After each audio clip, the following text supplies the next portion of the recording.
Well, welcome everyone to this wonderful, beautiful Melbourne morning, and welcome to everyone online. My name is Matthew Ogilvie. I'll be chairing these two presentations from two very eminent educators. We'll have Geoff followed by David. I've got I don't know whether you call it a conflict of interest. I'm sure someone in HR would say so. With Geoff, I helped supervise Geoff's master's thesis, which was wonderful, and he's pursuing his doctoral thesis through University of Notre Dame, Australia right now. And in academia, well, especially at Notre Dame, because it's such a weird place, we have code words, special secret language. And when we refer to research students, we refer to high maintenance students. And this is true. And then last year when we're doing our reports, I referred to Geoff as a low maintenance student. He's an absolute pleasure to work with, and the sort of student in whom you can put your trust. And my notes just disappeared because someone tried to phone me.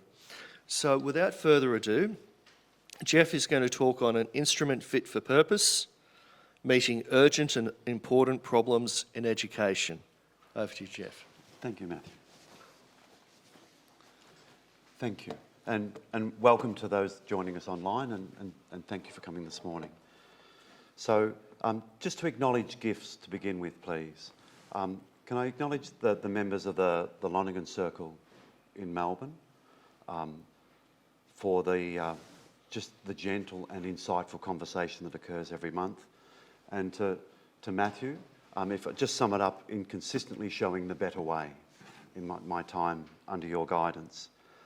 Also, the Peter Faber Fellowship, so Father Peter and Dr. John Beer, for the gift of the fellowship that turns the study and turns so much into an experience of a retreat, able to the invitation and the support to step outside of the busyness to engage with the real business.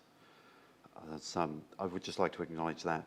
Now, the paper, I haven't put it in through Turnitin or anything like that, but there is a service where you can send it to the University of Melbourne Geology Department, and they run it through a Richter scale. And I got a reading of 6.8, but they had to qualify. It's not because it's groundbreaking, the paper, but they did indicate that some of it may be on shaky ground. So at least I've got quantitative proof on that. So, all right, I begin. So in the introduction to Method in Theology, Lonergan makes the claim about the rock upon which his organon is built. So I quote here, "The rock then is the subject in his or her conscious, unobjectified attentiveness, intelligence, reasonableness, responsibility. The point to the labour of objectifying the subject and his or her conscious operations is that thereby one begins to learn what these are and that they are." As we know, as of Father Lonergan, there is so much in this short quotation. But I wish to bring attention to the challenge for educators that is found in grasping the appearance and placement of the word unobjectified. How can educating find its rock in unobjectified conscious operations? What could it possibly mean for one aspiring in the horizon of teaching to ground all their efforts, place all their hope and aspirations in unobjectified operations when all their training is about curriculum scope and sequence, quantitative assessment, measurement of performance to ensure accountability, and a horizon of education that would appear to be dominated by an Enlightenment type obsession with the mathematisation of the world? So to begin, I think we're invited to consider the countercultural nature of Lonergan's rock. But let's shift now to consider the teaching of the Catholic Church that says educating intends integral human formation, and the gradual introduction to the mystery of salvation. The document, The Religious Dimension of Education in a Catholic School, talks about, and I quote here, enabling each student to attain an integral formation within a context that includes the religious dimension and recognises the help of grace. But the document continues and says, what really matters is not the terminology, but the reality. And this reality will be assured only if all the teachers unite their educational efforts in the pursuit of a common goal. Now, I think this should get us very excited. There's both transcendence and collaboration being acknowledged, and the documents of the Church pointing those in education to both transcendence and collaboration. So there are indeed the many church texts communicating the purpose and operations and methods and collaboration in education, but the words must objectify what is real, what is intelligently grasped and reasonably affirmed. We must be concerned with what is so. And the document then continues with the warning that this, quote, sporadic, partial or uncoordinated efforts, or a situation in which there is a conflict of opinion among the teachers, will interfere with rather than assist in the student's personal development. You see that confusion, that the lack of collaboration that comes from the unobjectified consciousness, and it's quite beautiful there, the impact will be on the student. The confusion of the teaching and the teaching community. So once again, we're pointed to the real and to the collaborative. So let us return to Lonergan's rock. In the first half of the paragraph that was quoted above, Lonergan writes, and again, the conscious and intentional operations as given in consciousness are the rock. They confirm every exact account. They refute every inexact or incomplete account. So here comes the shaky ground. It doesn't go long, but this is a workshop, and so this idea is to be workshopped. Okay? So I'd like to speculate something about the given rock of conscious intentionality and welcome hints and references and guidance to places in Lonergan that would test, support, or refute this speculation. Here it is. Is there an operation that, for the want of a better name, may be called solituding? Solituding is the operation of the sense of gift, the givenness, the oneness of human dignity that is never ever alienable in any way because it is there as a basic operation of consciousness. Paraphrasing Eric Prisivara, if I am deprived of all the other operations, or they shut their doors more closely than ever, I come to know through solituding that every person keeps his or her solitarianness, the concrete gift of dignity, not to be unlocked by any human hand, but by the one who shares our essential solitariness, the one who is essential solitary, so much so that it is a solitariness of self-sufficiency in the infinite fullness of its own life. So that it's the self-sharing, so that it's... everyone else is hearing that voice, or is that just me? Was it that shaky that there was divine intervention?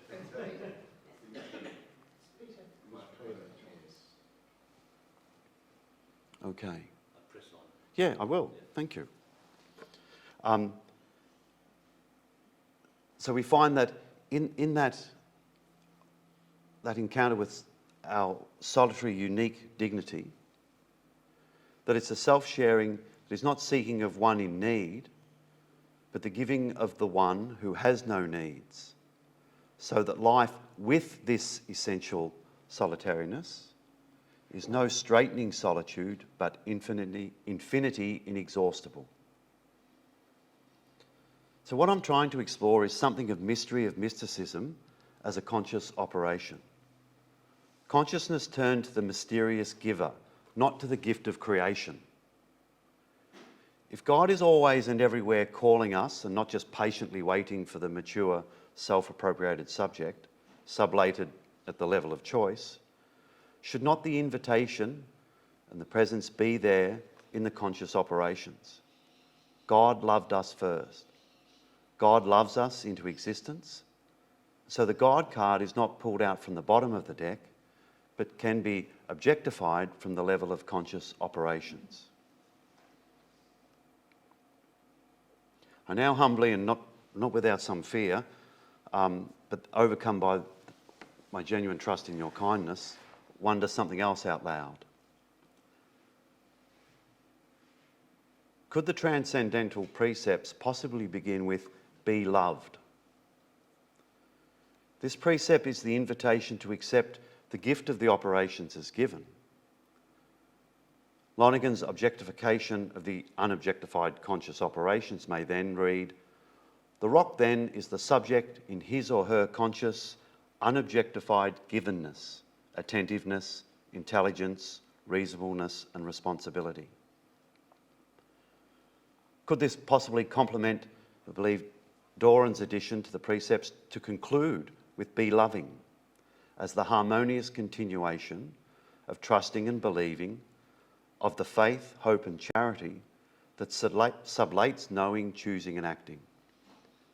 So we might read, "The rock then is the subject in his or her conscious, unobjectified givenness, attentiveness, intelligence, reasonableness, responsibility and loving."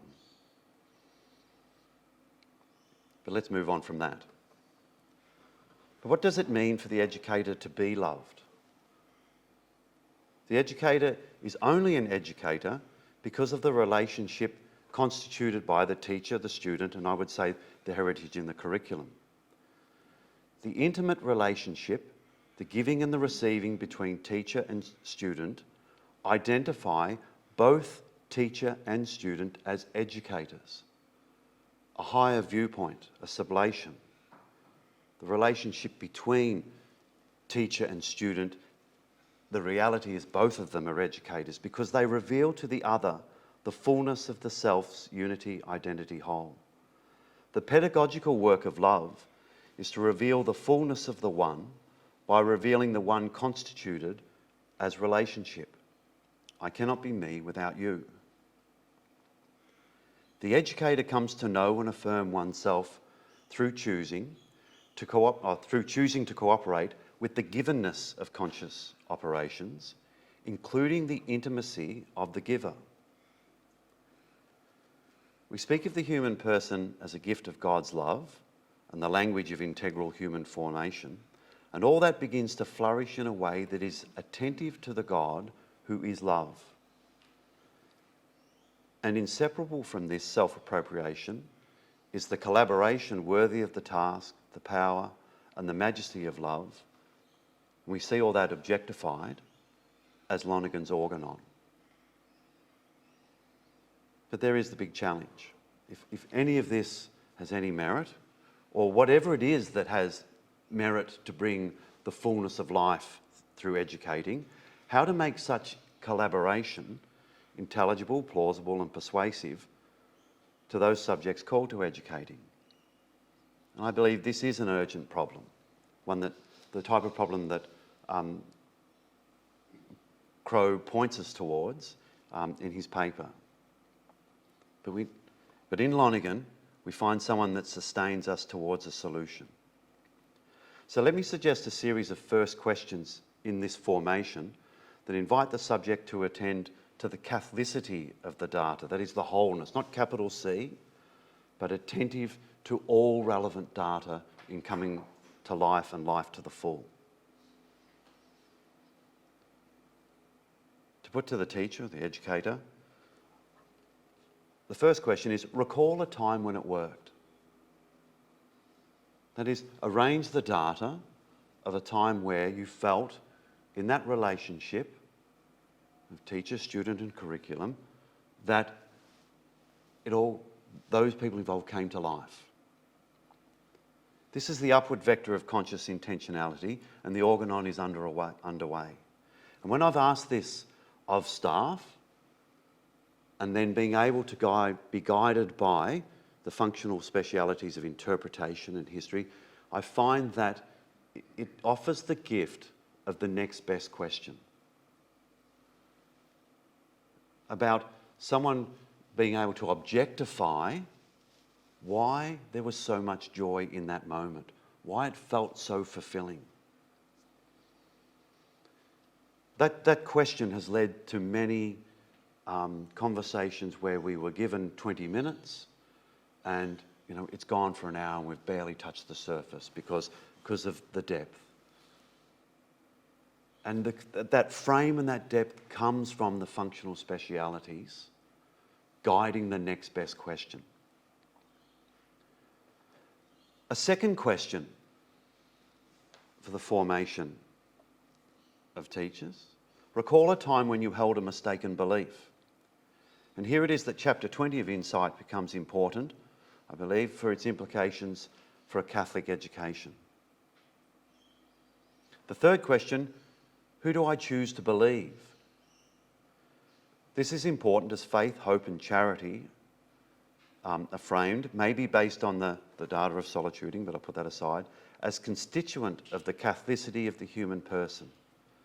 That is, we sublate the judgments from our own experience with the judgment from the trusted experience of others. So I'll now briefly indicate what I submit as some benefits of this. The introduction to Lonergan's organon, coming out of the data of the very joy of being involved in educating, will be able to reduce the trend that I believe exists in education of turning mountains into molehills. That is, reducing the mystery and the fullness of the human person into manageable compartments, where the mystery in education really is questions such as, well, what could the math teacher have to say with the history teacher? Just keep them in their little departments. What on earth could they have to speak to each other about? And this reduction turns the terrain of education, of the education endeavour, into a series of foothills that are easily scaled and not needing the equipment usually associated with great exploration and the courage of the explorer who goes beyond the horizon to discover the new world. In the language of functional specialities, I believe we're moving too quickly from some data to some interpretation straight to some form of communication, from 1, 2 to 8. And all that is required of me as a teacher is to have my interpretation of what I believe to be the relevant data, and then that's communicated to the students.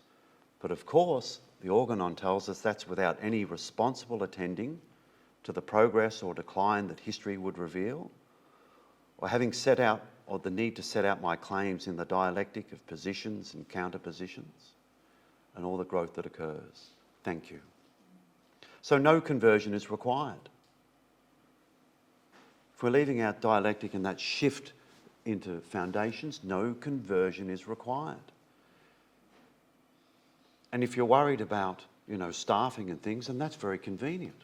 You can just set aside the whole idea of that full witness and just get in the math specialist, the history specialist, and think, that's okay. That's still enhancing our Catholic identity. That's not challenging it.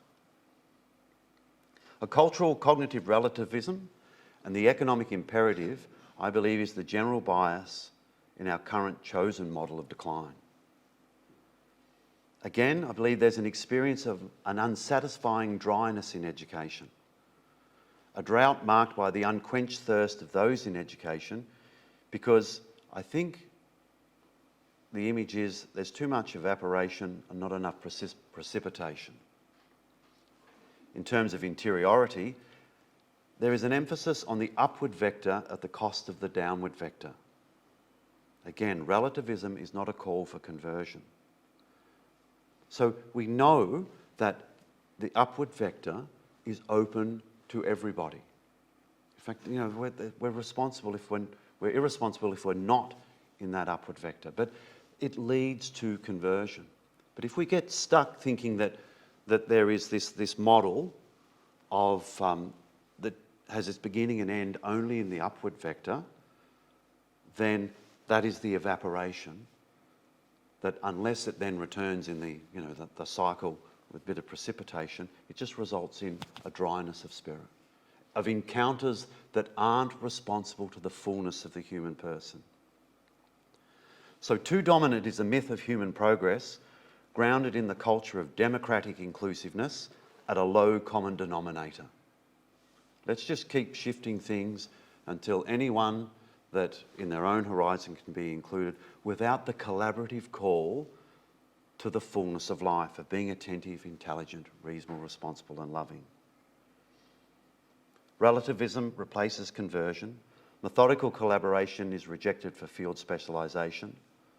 A loss of the sense of sin, deification of individual choice and preference, cannot be questioned in this drought, and therefore no recognition of the need for the fruitful rain of the downward vector of healing, especially if that healing is objectified in religious language of God's love, that, to use the technical phrase,